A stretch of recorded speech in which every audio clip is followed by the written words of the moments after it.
Assalamualaikum warahmatullahi wabarakatuh. Nama saya Alsya Suri, NIM 120207202160.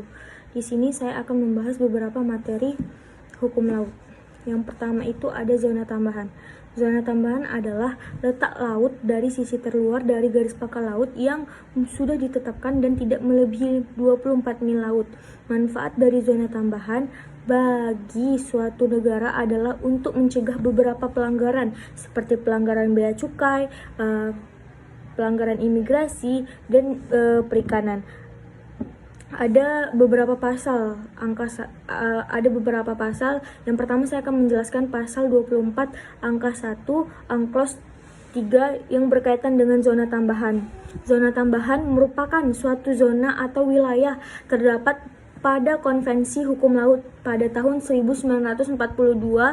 Pada tahun 1982, adanya zona tambahan memungkinkan suatu negara pantai agar dapat mencegah dan menghukum kejahatan terhadap pelanggaran peraturan undang-undangnya di bidang bea cukai, imigrasi, fiskal, dan saniter. Zona tambahan merupakan zona transisi yang bermanfaat bagi Indonesia sebagai suatu negara kepulauan. Penelitian dilakukan menggunakan metode yuridis normatif, dilakukan dengan cara meneliti bahan hukum yang mempunyai keterkaitan dengan masalah yang diteliti. Pengertian tentang zona tambahan secara umum telah dipraktikkan di negara pantai dengan cara beragam, seperti menurut hasil penelitian yang dilakukan ada seorang ilmuwan, yaitu bahwa banyak negara telah menerapkan ketentuan UNCLOS 1982 jauh sebelum aturan tersebut diberlakukan, karena konsep ini sebenarnya telah menjadi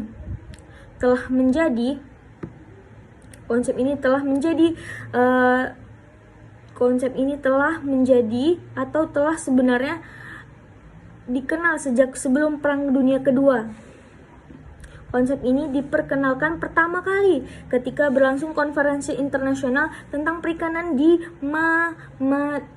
Madrid, Spanyol. Pada waktu itu, zona tambahan telah diterapkan oleh beberapa negara, namun aturan tersebut bervariasi disesuaikan dengan kepentingan negara masing-masing.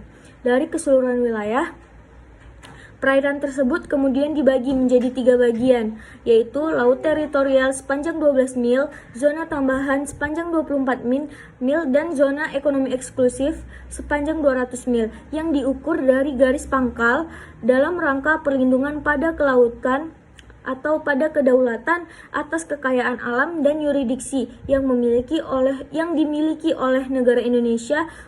Dibutuhkannya peraturan-peraturan yang mengatur khususnya perairan di zona tambahan ini. Peraturan tersebut untuk mencegah dan menindak pelanggaran pada 4 hal, yaitu fiskal, bea cukai, imigrasi, dan sanitasi. Yang kedua, perairan kepulauan. Pengertian perairan kepulauan disebutkan di dalam pasal 3 Undang-Undang nomor 6 tahun 1996 mengenai perairan Indonesia. Di dalam pasal tersebut disebutkan bahwa yang dimaksud dengan perairan kepulauan Indonesia adalah seluruh atau semua perairan yang letaknya ada pada sisi bagian dalam garis pangkal lurus kepulauan dengan tanpa memperhatikan jarak atau kedalamannya dari pantai. Perairan kepulauan Indonesia sudah masuk ke dalam pelindungan UNCLOS atau Konvensi Hukum Laut Internasional dengan adanya pengakuan Indonesia sebagai salah satu archipelagic state atau negara kepulauan. Yang ketiga yaitu ada perairan pedalaman. Adapun pengertian dari perairan pedalaman bisa dijumpai di dalam Undang-Undang nomor 6 tahun 1996 mengenai perairan Indonesia, yang tepatnya pada pasal 3 bagian 4 disebutkan bahwa yang dimaksud dengan perairan pedalaman Indonesia atau perairan pedalaman adalah seluruh atau semua perairan yang letaknya ada di sisi darat dari garis air titik paling rendah pada pantai-pantai Indonesia. Hal ini termasuk di dalamnya seluruh bagian perairan yang letaknya ada pada sisi dari garis penutup seperti Seperti yang termaksud di dalam pasal 7, perairan pedalaman Indonesia dibagi menjadi dua, yaitu laut pedalaman